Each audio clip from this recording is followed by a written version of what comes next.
ஆண்டவரே, தேவ சமூகத்திலே இவர்களை நீர் ஆசீர்வதிக்கிறீர் என்று விசுவாசிக்கிறோம். அதற்கு அடையாளமாக ஆண்டவரே, இந்த தாலியை ஒப்புக் கொடுக்கிறோம். பரலோக தேவன் இதை ஆசீர்வதித்தாரும். முப்பரினுள் சீக்கிரம் அறாது என்று வேதம் சொல்லுகிறது. இருவருக்கு மத்தியிலே நீர் உடன்படிக்கை செய்து இவர்களை தேவன் வழி நடத்துவாராக. தேவன் இணைத்ததை மனிதன் பிரிக்காதிருக்கிறவன் என்ற வார்த்தையை கர்த்தர் நிறைவேற்ற கிருபைதாரும். ஆசீர்வதிப்பீராக. பிதா, குமார், பரிசுத்தாவிய தேவன் இதை ஆசீர்வதித்துக் கொடுக்க நாங்கள் ஜெபம் பண்ணுகிறோம். இயேசு கிறிஸ்துவின் நாமத்தில் பிதாவே, ஆமென்.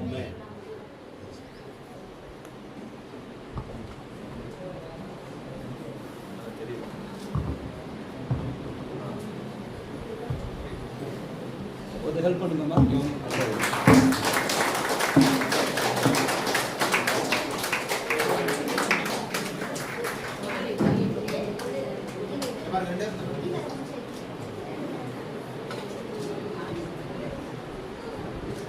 எடுத்து கொஞ்சம் வெயிட் பண்ணு. எடுத்து இப்போ காட்டு.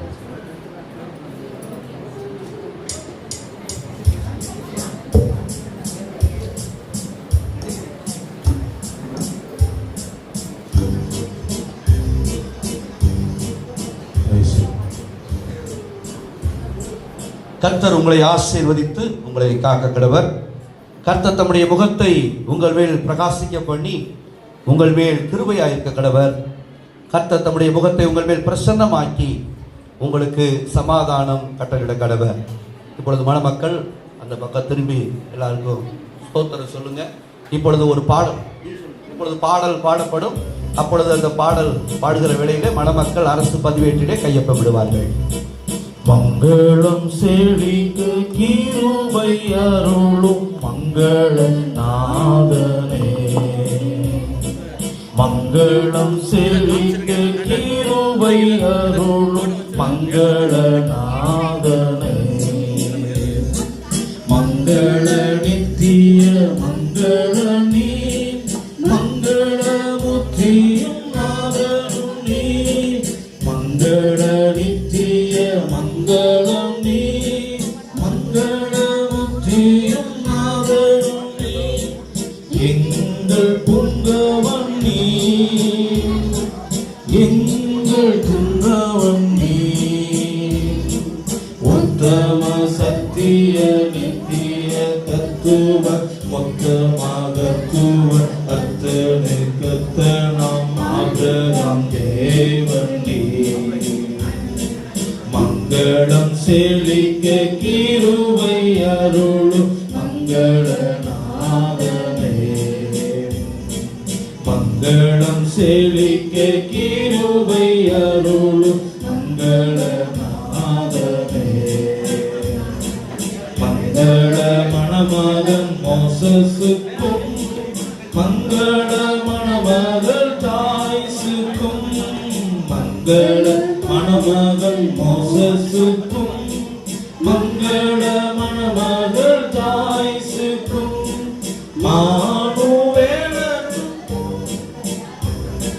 மாதானுபவக்கும் பக்தியுடன் புத்தி முக்தி அளித்திடும் நித்தியனை உன்னை துத்தியம் செய்திடும் சத்திய வேதக்கும். பக்தியுடன் புத்தி முக்தி அளித்திடும் நித்தியனை உன்னை துத்தியம் செய்திடும் சத்திய வேதக்கும். மங்களம் செழிக்க கிருபை அருளும் மங்கள நாதனே. மங்களம் செழிக்க கிருபை அருளும் மங்கள நாதனே. ஆசீர்வாதம் கர்த்தரே ஆனந்தமேயவே. நேசவுதேயம் சூத்தரே நீத்தம் மகிழவே.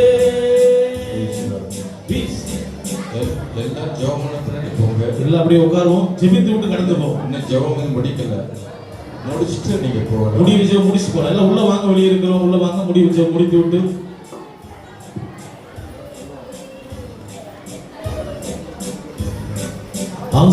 ஆசீர்வதியும் கர்த்தரே ஆனந்தமிகவே நேசவுதியும் சுத்தரில் நித்தம் மகிழவே விசிரோவான ஜோதி கதிரிங்கே மெசியாயம் மணவாளனே ஆசாரியரும் வான்ராஜனும்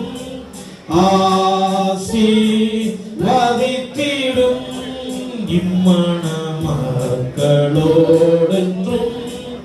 என்றென்றும் தங்கிடும் உம்மையை கண்டும் பின் சென்றும் ஓங்க செய்தருளும் இம்மாயே மோட்சமாகும் வல்லவரே இன்பத்தோடன் பாக்கியம் சூட்சமே உம்மிலை தங்கி தாரிக்க ஊக்கம் அருளுமே விசிரோ ஜோதி காத்திரிங்கே மெசியாயம் மணவாளரே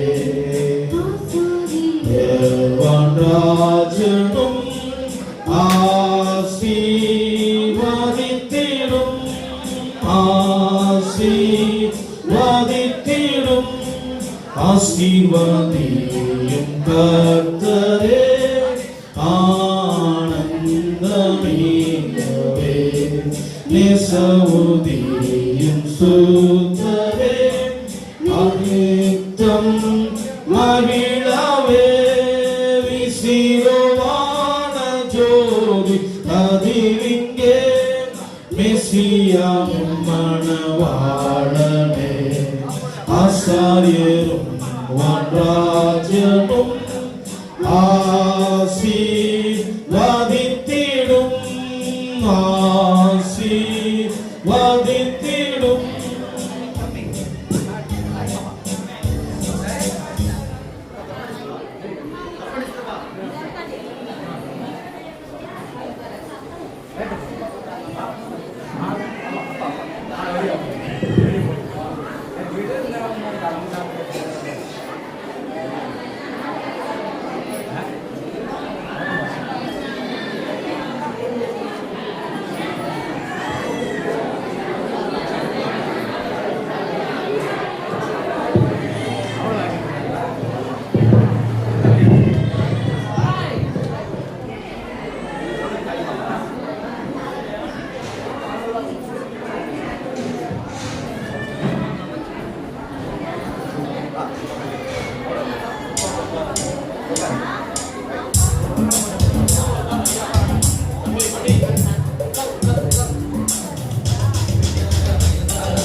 முதல் நான் உன்னை ஆசீர்வதிப்பேன் எல்லையில்லா நன்மையை நான் நிரப்பிடுவேன் என்று முதல் நான் உன்னை ஆசீர்வதிப்பேன் எல்லையில்லா நன்மைகளால் நிரப்பிடுவேன் பெரிய இடமாக்கி ஆசீர்வதிப்பேன் பெரிய இடமாக்கி ஆசீர்வதிப்பேன் உனது பெயரை நான் உயர்த்திடுவேன் உனது பெயரை நான் உயர்த்திடுவேன் ஆசீர்வாத வாய்க்காலாய் நீருப்பாய் ஆசீர்வாத வாய்க்காலாய் நீருப்பாய் நீருப்பாய் என்று முதல் நான் உன்னை ஆசீர்வதிப்பேன் இல்லையில்லா நன்மைகளால் நிரப்பிடுவேன்.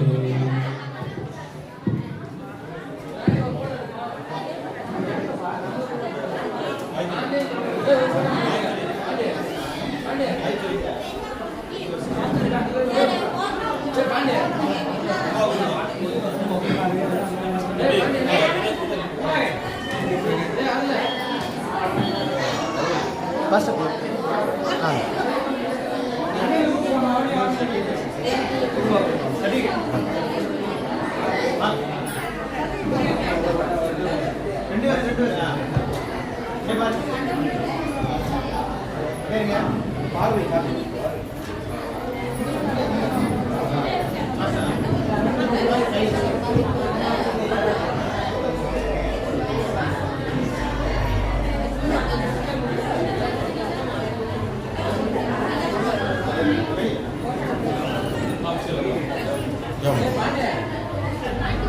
நாம் எல்லாரும் ஜெபம் பண்ணி முடிக்க ஒரு நிமிஷம், கண்கள் மூடுமா?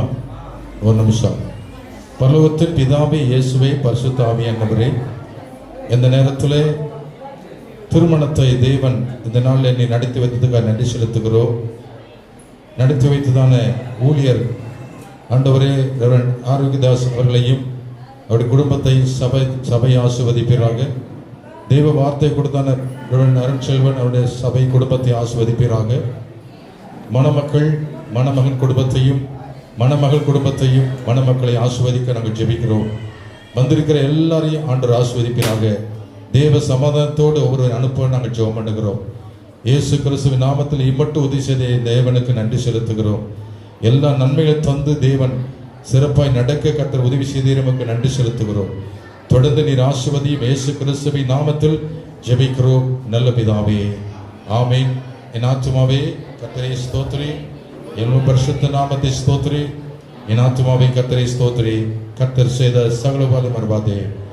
ஆமென். நம்முடைய கர்த்தராகிய இயேசு கிறிஸ்து கிருபையும் பிதாவாகிய தேவனுடைய அன்பும் பரிசுத்த ஆவியானுடைய ஐக்கியம் சந்தோஷ சமாதானம் நம் அனைவரோடு கர்த்தருடைய வருகை மற்றும் சதா காலோடு இருப்பதாக. ஆமென்.